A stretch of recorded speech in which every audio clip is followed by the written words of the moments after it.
Hay casos en la historia del derecho que de verdad marcan un antes y un después, y el caso Velázquez Rodríguez contra Honduras es sin duda uno de ellos. Fue la primerísima vez que la Corte Interamericana de Derechos Humanos dijo: Estado, usted es responsable por esta desaparición forzada y tiene que pagar.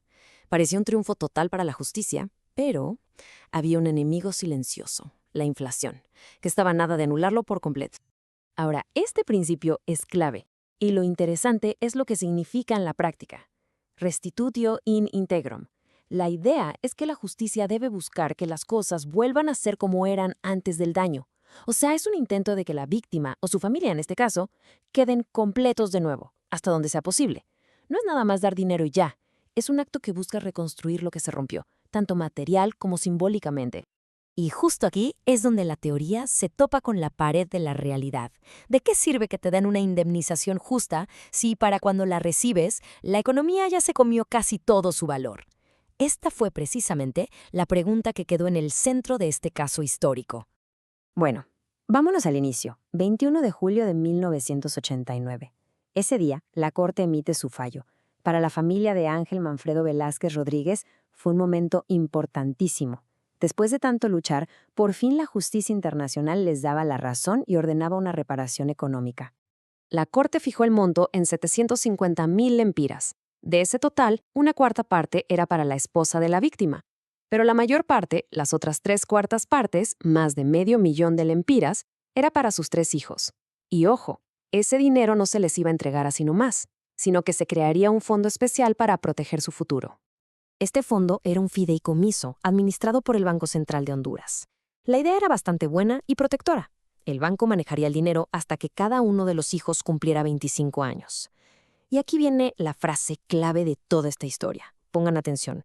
La Corte ordenó que el fideicomiso se manejara en las condiciones más favorables según la práctica bancaria hondureña. Quédense con esa frase, es súper importante. Pero casi inmediatamente saltó un problema. La Comisión Interamericana de Derechos Humanos, que era la que representaba a las víctimas, se dio cuenta de una posible falla en la sentencia. Así que el 29 de septiembre de 1989, apenas 2 meses después del fallo, le pidieron a la Corte que aclarara un punto que era crucial. Y el argumento de la comisión fue, clarísimo y devastador. Usaron datos históricos para mostrar el peligro. Miren, si el fideicomiso de 562,500 lempiras se hubiera creado 18 años antes, allá por 1971, para 1989 su valor real se habría desplomado a solo 147,126 lempiras, menos de una cuarta parte. La inflación podía, literalmente, pulverizar la intención de la Corte de reparar el daño. Entonces, viendo este riesgo enorme, la comisión no solo se quejó, sino que propuso una solución bien concreta y práctica. Le pidieron a la Corte que especificara que el valor del fideicomiso debía estar ligado al dólar estadounidense. Así de simple. De esa forma, no importaba cuánto se devaluara el empira, el poder de compra del dinero de los niños estaría a salvo. Como era de esperarse, el Estado de Honduras no estuvo de acuerdo. Para nada. El 21 de noviembre de 1989 presentaron su respuesta. Y con eso crearon un dilema legal que la Corte, ahora sí, tenía que resolver. Y aquí es donde la cosa se pone buena, el mero nudo del conflicto. Por un lado, la comisión decía, oigan, lo que importa es el espíritu del fallo, que la reparación sea justa de verdad. Y por el otro lado, Honduras, bien plantado. A ver, la sentencia es definitiva, no se puede tocar, punto. Para ellos, agregar un ajuste por inflación era, básicamente, cambiar las reglas del juego después del silbatazo final. Y eso, decían, era ilegal. ¿Qué pesaba más, la intención o el texto literal? Y mientras todo este debate legal de alto nivel estaba pasando, en la vida real, en la práctica, surgió un problema mucho más básico y la verdad más dramático. El dinero. Simplemente no llegaba.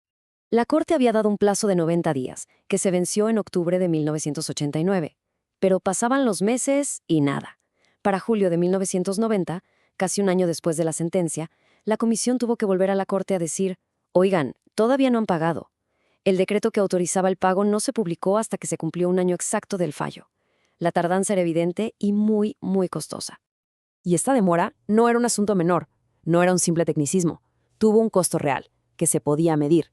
La comisión calculó que por la devaluación del empira durante todo ese tiempo, la indemnización ya había perdido más del 30% de su valor. O sea, el problema que tanto temían no era una posibilidad a futuro, ya estaba pasando. Así que la Corte tenía un doble reto enfrente. Por un lado, el dilema de cómo interpretar su propio fallo, y por el otro, el problema práctico de que no se estaba cumpliendo y el dinero se estaba devaluando. Su respuesta, que llegó el 17 de agosto de 1990, fue una verdadera clase magistral de cómo impartir justicia. Lo que hizo la Corte fue dividir su decisión en dos partes. Primero, resolvió la petición original de la Comisión sobre la inflación. Y segundo, se ocupó de las consecuencias directas de que Honduras se hubiera tardado tanto en pagar. Aquí es donde esa frase que les pedí recordar se vuelve la estrella del show. La Corte hizo algo brillante. No modificó la sentencia. Lo que hizo fue interpretar sus propias palabras. Dijo, a ver, cuando ordenamos manejar el fideicomiso en las condiciones más favorables, eso ya implicaba la obligación de proteger el dinero contra la inflación. O sea, que el Banco Central tenía la chamba de invertir esa lana de forma inteligente, por ejemplo en dólares, para que el capital no solo se mantuviera, sino que creciera. Una jugada maestra. Y para el segundo problema, el del retraso en el pago, la Corte usó una facultad que se había guardado desde el fallo original, la de supervisar que se cumpliera. Como vio que Honduras nomás no pagaba a tiempo, la Corte actuó para corregir el daño que esa tardanza estaba causando. Y la Corte ordenó medidas muy específicas. Para compensar el tiempo perdido, Honduras tenía que pagar los intereses bancarios correspondientes sobre toda la deuda.